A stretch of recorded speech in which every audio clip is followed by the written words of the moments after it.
Hey there, and welcome to CBD and Essential Oil Talk Radio with Marc and Nikki. If you're looking for real information about CBD and essential oils and how they can have a positive impact on your life, you're in the right place. Coming up on today's show, Nikki's going to be talking a little bit about the benefits of elderberry syrup, and she's going to have an awesome recipe for that. I'm going to talk a little bit about how prosecutors in states with legalized hemp are starting to dismiss some of their misdemeanor or lower level marijuana cases just because they can't keep up with what's going on. Nikki's going to talk a little bit about the 5 a.m. club, and then I'm going to have a pretty cool story about a guy with ADHD who was able to kick his medication to the curb and get his life back with CBD. And just as a quick note, we're diffusing frankincense and valor in the studio today. So what do you think about that, Nikki? Oh, I love the way it smells. It makes me feel like I can do anything. So hello and welcome to the show, guys. I want to talk a little bit about elderberry syrup and what all the hype's about now. I've heard about this stuff for years. I mean, I started taking it probably 2 years ago because my neighbors swore by it. Now, if you Google the benefits of elderberry syrup, you're going to come up with a lot of amazing benefits. But the one thing that really gives elderberry syrup all the hype is that it's supposed to cut down the duration of the flu, like in half, right? So meaning if you get the flu, then if you start taking your elderberry syrup about 4 times a day, your symptoms should go from only lasting 3 to 5 days instead of 7 to 10 days. Oh, wow. So here's a very common elderberry syrup recipe. You can Google this. You'll find it all over the web. 2/3 cup of dry elderberries. Now, I get mine online, and you want to be sure to make sure they're organic. There's something about using organic as opposed to not using organic. It's probably all the properties because it's a very dark berry. And those dark berries or dark fruits, things with dark skin, tend to kind of act like the cannabis sativa plant, right? Like it pulls up as a vacuum. It pulls up all heavy metals and stuff like that. So you want to make sure you get organic. Then to that, you add 3.5 cups of filtered water, 3 sticks of cinnamon, and an ounce of fresh ginger. And I hear that ginger works really well as a mucus thinner. So if you have a sinus infection or the flu coming on, then that would be very beneficial, or that's why it's very beneficial. So you boil it, you strain it, and then once it cools down, you add 1 cup of local honey is what I always suggest, because local honey allows you to deal with local allergens in the air. That's what I've always heard. So I actually add essential oils to it. So the added benefits, we get ginger, cinnamon, nutmeg, orange, and lemon, and all those added benefits show that these oils have properties that will boost your immune system. So that's why I throw those in there. So. Right, and also, so I asked you the other day, so what does elderberry taste like? Yep, and I let you taste it. What did you think? No, not the elderberry syrup, but what do elderberries by themselves taste like? Dirt, right? So we have to add in all the essential oils and the honey and everything else just to get past the not so great taste of elderberry. So I know you go out to farm to market and you're marketing this to some of the local consumers. What are they thinking of it? They love it. Yeah. When they taste it, they're like, "Oh, that's so good! I want to buy some. I definitely want to buy some." Yeah, so. It tastes pretty good. For me, it tasted a little bit like kind of a molasses flavor, and you were saying that that's because of the local honey. Yep. Which is that's pretty how cool. Our local honey tasted, and I thought, okay, this is weird. Does this taste like maple syrup or molasses? I even asked my brother, like, what does it taste like? He's like, it tastes like molasses. I said, well, it's local honey. So I went somewhere else out in Bernie, and I got some local honey. It said raw local honey. It tasted the same. It was just a lighter color. So anyway. Yeah, and it's not a strong molasses taste. It's real mild. So it's very palatable, as they would say. And I'm like, here, Michaela, take this. And she's like, ugh, it's disgusting. I'm like, you should try it without the honey. Oh, right? Like dirt. That's where you should have started. Yeah. You should have started there. Does it taste better now? Does it taste better now? Here, dip your fries in it. How does it taste? So what I do with her is I will give her some waffles. And I use Young Living. They have something called a wolfberry syrup. That's what we use at our house. And then I add the elderberry syrup to it. Put it over her waffles. She has no clue. Oh, awesome. She eats it right up. So. Have you ever tried so you're familiar with the Ningxia syrup, the Ningxia wolfberry? I think it's Ningxia wolfberry syrup or something like that Young Living has. Have you ever tried that? Okay, so that's what I just said. Oh, sorry. He's like, I was looking. I wasn't listening. No, I thought you were talking about, the Young Living Ningxia wolfberry It's my man syrup. ears. You're such a man. Well, I had to think about, okay, so I got to roll in music at certain points of what we're doing too. So I was kind of thinking about that as well. Because your job, your duties have become a little more than usual. Yeah, a little more complex, and I got to kind of get used to it, right? Yeah, it's fun, but it's task intensive a little bit. So I need a little helper. I was thinking about hiring my daughter to come out here and and handle all the buttons and everything else. I mean, I can't even imagine trying to take a collar, but at least at this point. But so that's the recipe that I use, and I'm going to go ahead and put that on our blog at eotalkradio.com. So just go there, click on blog, and I'll have those up. All right, awesome. All right, so a quick plug for our sponsor for this show. The San Antonio Empowerment Council has a couple of great events coming up. On Thursday, September 26th at 7 p.m., they have a CBD Business Opportunity Meeting. Of course, it's a great time to get into the CBD business as a part-time gig, and Young Living, of course, is a solid company with a long track record as a leader in the plant oil industry. So over 25 years they've been doing that. And then on Saturday, November 2nd, they have a huge CBD and essential oil rally going on here in San Antonio. The keynote speaker is going to be Sherry Ross, who is a Young Living Royal Crown Diamond. She's going to be talking about the magic, mystery, and miracles of essential oils. We're also going to have Young Living's Senior Manager of Health Sciences and Product Safety, Clell Flowels. He's a pharmacist. That's his background anyway. He's going to be talking about CBD. He's one of the main guys who worked with Nature's Ultra to integrate Young Living's oils into their products, their CBD line of products. And you know what I love about that is there's a reason they're doing it. It's not just so it makes it taste good. That's right. With other companies, you just throw whatever in there to make it taste good. Yeah.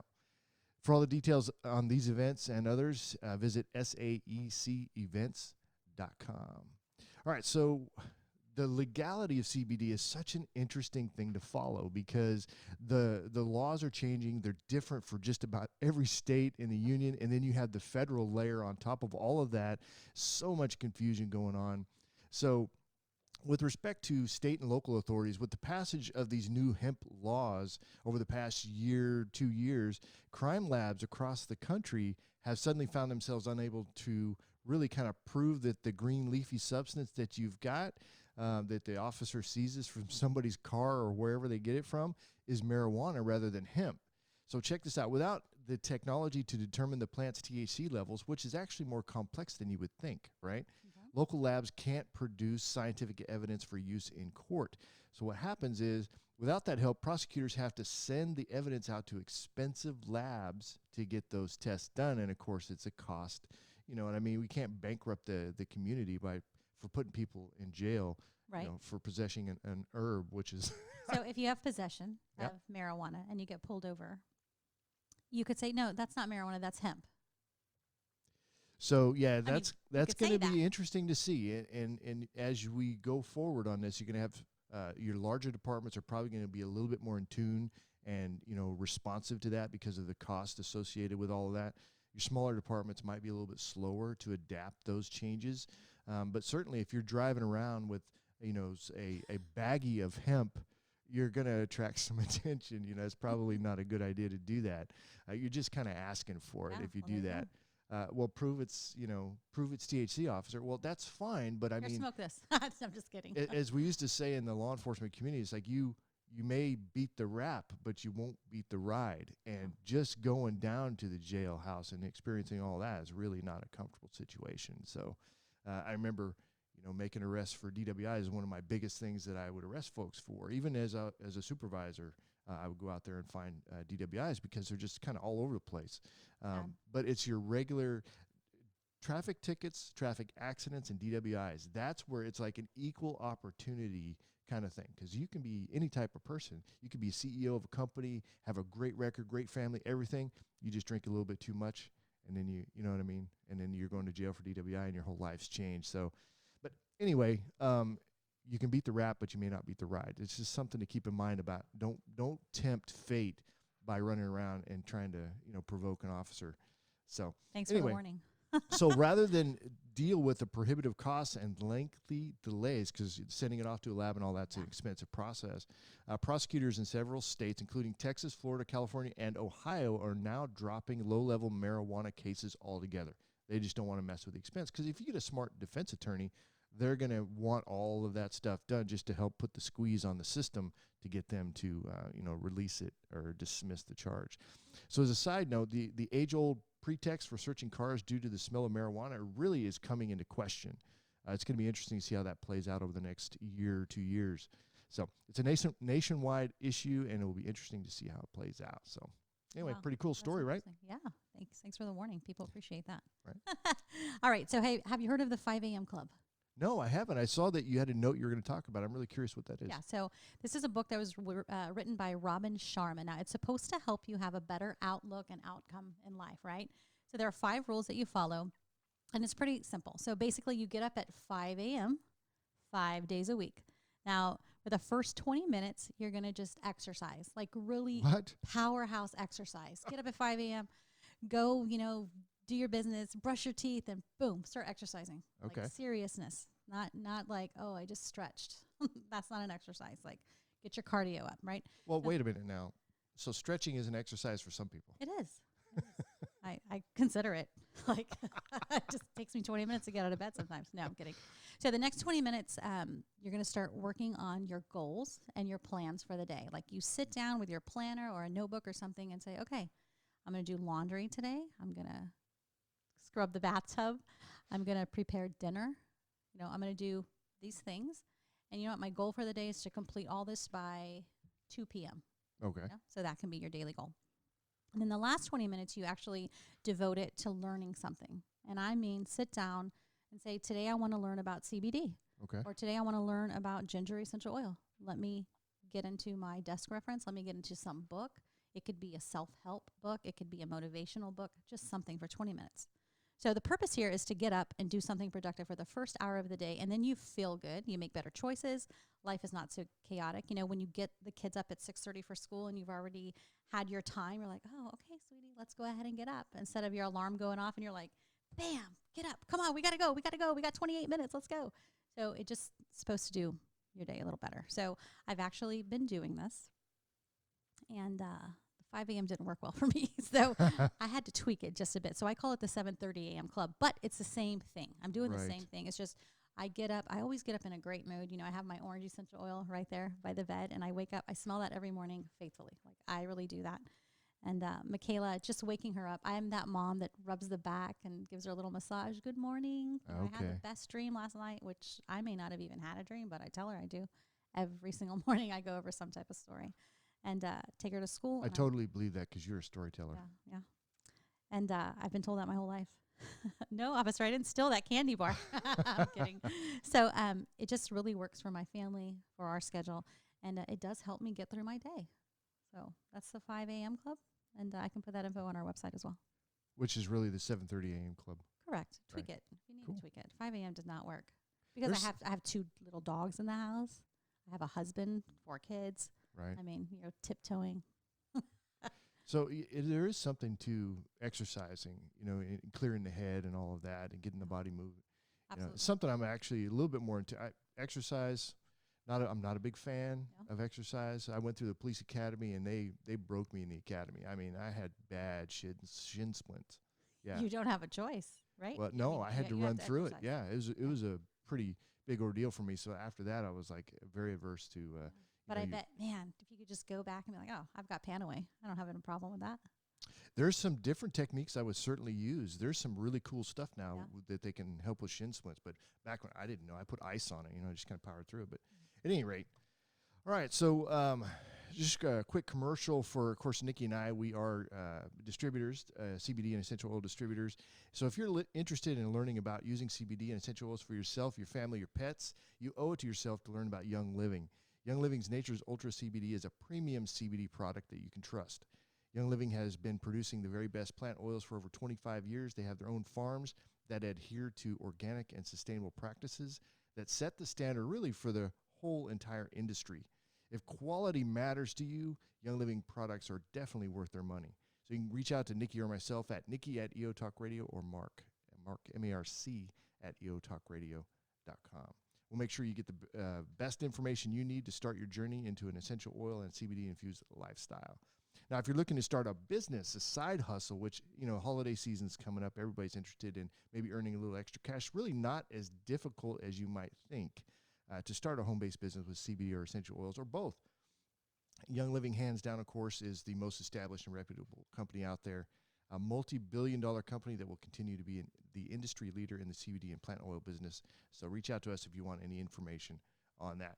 All right, so I'm going to talk a little bit about a guy with ADHD. This is a really cool story.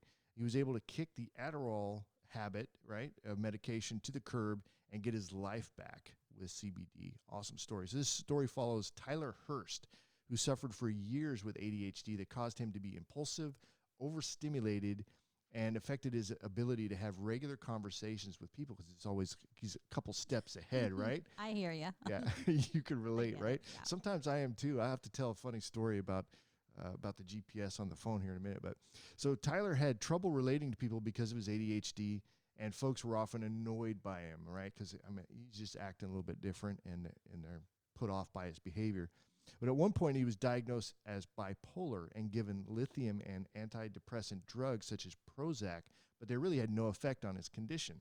So after getting a proper ADHD diagnosis, he began taking Ritalin, right, which we've heard a lot about Ritalin. So Tyler says that Ritalin caused him to have a constant low-level anxiety problem, okay, and sleep was really hard for him to come by. So this led him to using over-the-counter sleeping pills like Tylenol PM. Even still, he rarely got a good night's sleep. So he switched over to a drug called Strattera, if I'm saying that right, which is a non-stimulant drug, but it made him incredibly depressed and suicidal, saying that he often fantasized about where he would go to kill himself so that no one would find his body. Okay. What's interesting is that he thought that this kind of thinking was normal, which is crazy. So he began taking CBD, and he noticed that his mind and body were more calm, that he was more able to stay in the moment in whatever he's doing, right? Which, so he's not running ahead in his conversations or trying to hurry things along. He's actually staying in the moment, which is a huge deal. Even for folks without ADHD, it's really nice to, sometimes we run it. I don't have ADHD, but sometimes I run ahead in my thinking. Yeah. I'm not in the moment. So now he's completely off his prescription medications, and living a much better life. So an interesting study, as a side note, from 2017 that found that CBD was able to significantly improve hyperactivity and impulsivity and improvement in attention. So I hope this information really, for you guys to get out there, dig into a little bit more. If you or somebody you care about is dealing with ADHD, there is science behind this stuff, so check it out. Ask your doctor about it and see if there's something that you can do. So pretty cool, right? That's an awesome story. And I can definitely relate. Yeah, you can? I've always just said I'm high strung. I don't know that I have ADHD. I've never been diagnosed. But since I've been taking my CBD, I can really stay on track and stay focused. And I love it. So let me tell you this story. So we were going out to someplace the other day, and I've got the GPS on, right? And it's this, I have that lady with the Australian accent. She does the directions. And it's like I'm trying to listen to a YouTube podcast kind of a thing going in the background, right? I'm not watching the video while I'm driving, but I'm listening, right, to what's going on. So it's like, in 800 feet, she takes forever to say what she has to say. I'm like, just tell me, okay, turn left up here. Turn left over here. Right. You know what I'm saying? Or right, yeah. So just turn some way, right? It's like, get to the point, because you're cutting into, because it stops the podcast. I can't hear what's going on while she's talking, and she keeps interrupting the podcast. So it's very frustrating. So if you know what I'm talking about, leave me a comment in the details there if you're watching the video on this, but you know what's going on. All right, so that's our show for today. We appreciate you guys showing up and listening to what's going on. If there's something in particular you want to learn about, hear about, or share, comment, whatever, then reach out to us at on our email address, or put a post in the comments. And follow us on Facebook. That's at EO Talk Radio. Yeah, and on Instagram, Twitter, all of that, and even LinkedIn now. We're starting to get into that too. So, all right, y'all have a great week, and we'll talk to you guys very, very soon. Bye, guys.